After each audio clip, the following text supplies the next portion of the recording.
तर मंडळी, ही भाजी ना मिरचीच्या ठेच्यावर जर बनवली तर एक नंबरच लागते. बाजरीच्या भाकरीबरोबर किंवा चपातीबरोबर खाल्ली ना तर एकच नंबर. तर मस्त अशी स्वच्छ मी साफ करून घेतली, चांगली धुवून पण घेतले. मिक्सरच्या भांड्यामध्ये भरडासा शेंगदाण्याचा कूट करून घेतला.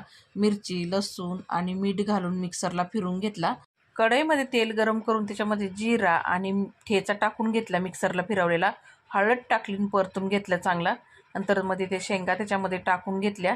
आता हे शेंगा मीठ टाकून वाफेवरती शिजून घेतल्या चांगल्या, झाकण देऊन. झाकण काढून त्यामध्ये ना आपण जो भरडा असा शेंगदाण्याचा कूट केला तो टाकून घेतला आणि वाफेवरती परत शेंगा चांगल्या शिजून घेतल्या. बिलकुलही पाणी याच्यामध्ये टाकायचे नाही. तर शेंगा तयार झाल्याच्या नंतर लगेच मी चपाती तयार करून घेतली. मेसचा सकाळचा एकच डबा होता ऑफिसच्या मुलीचा. तर मंडळी, इथं आपली भाजी चपाती तयारच झालेली आहे. तर तुम्ही कशी ही भाजी बनवता ती कमेंट करून नक्की सांगा. चला तर भेटूया दुसऱ्या व्हिडिओमध्ये. धन्यवाद.